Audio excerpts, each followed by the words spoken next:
In the small remote town of San Mateo, nestled between dense forests and rolling hills, the night had always been quiet. But lately, there was a strange unease that filled the air as the sun dipped below the horizon. The people of San Mateo had always heard stories, whispers passed down through generations, about the Chupacabra, a creature so terrifying that even the bravest souls would shudder at the thought of it.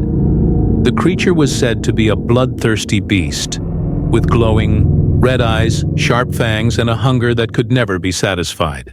It was said to lurk in the shadows, attacking livestock and even people, draining them of their blood. But these were just stories, right? At least that's what most people thought, until the animals started turning up dead. One by one, the animals of San Mateo began to disappear.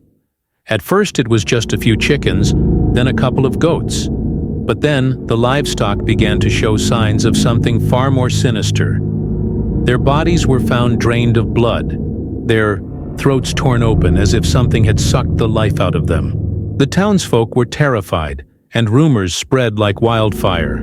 Some said it was the work of a wild animal, maybe a pack of wolves or a stray cougar. But others whispered that it was the Chupacabra, the legendary creature that had haunted the region for centuries. No one could explain what was happening, but the fear was palpable, and every night the town grew more and more on edge.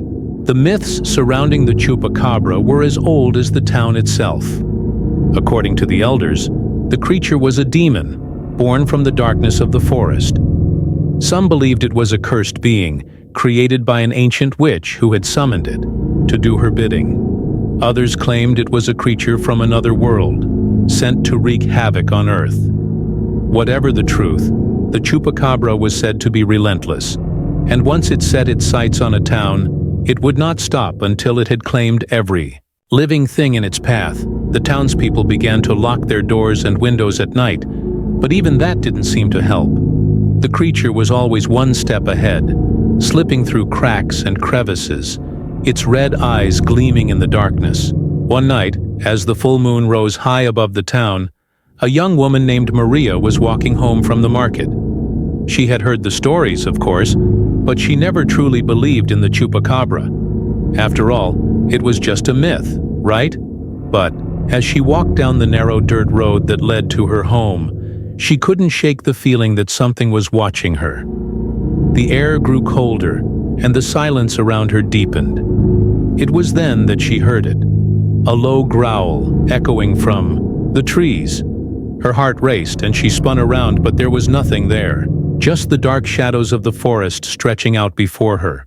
She quickened her pace, but the growl came again, closer this time. She could feel the hairs on the back of her neck stand up as she realized that whatever was out there, it wasn't just an animal.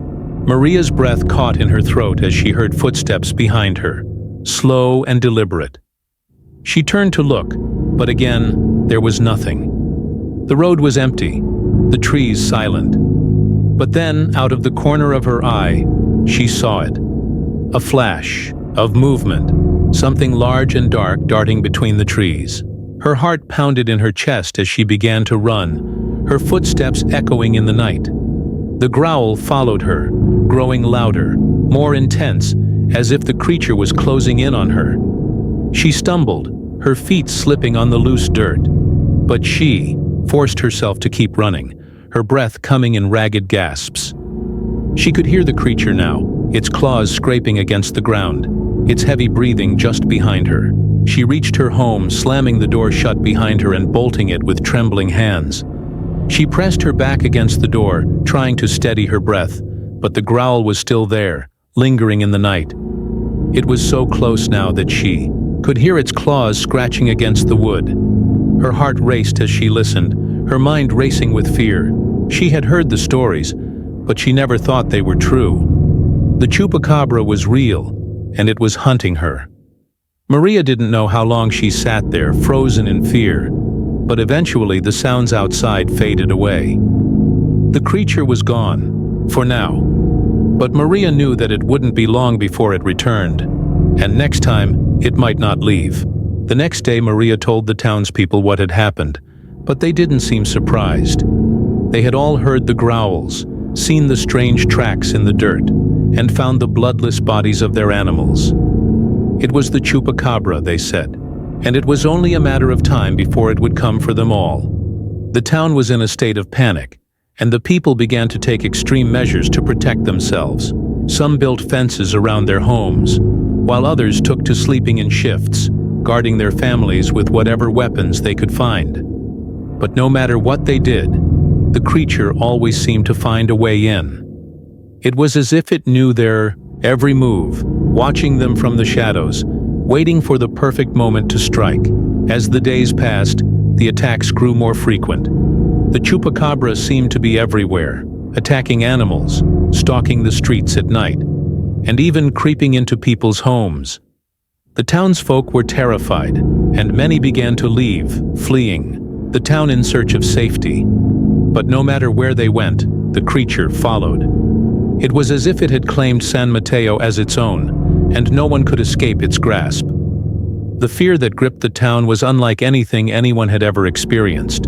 People stopped talking to each other, and the once bustling streets were now empty, save for the occasional cry of terror in the distance. One night, a group of brave men decided to confront the Chupacabra once and for all. Armed with torches, rifles, and whatever weapons they could find, they ventured into the forest, determined to end the creature's reign of terror.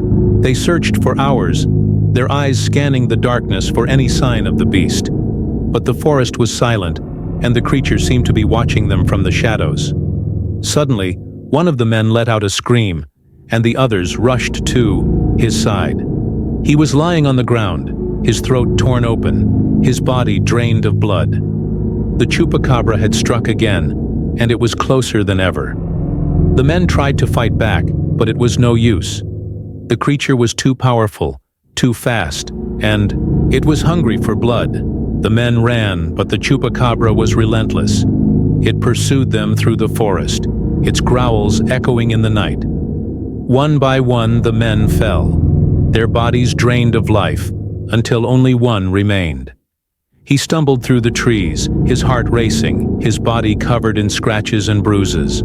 He could hear the creature's heavy breathing behind him, and he knew that it was only a matter of time before he, too, would fall.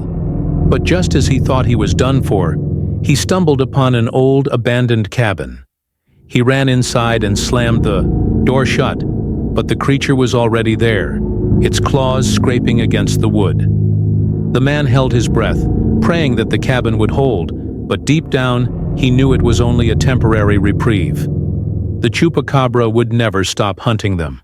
The town of San Mateo was never the same after that night. The Chupacabra had claimed its victims, and the people who remained lived in constant fear, knowing that the creature was still out there, waiting for the perfect moment to strike again. The myths had been true all along, and the Chupacabra was real.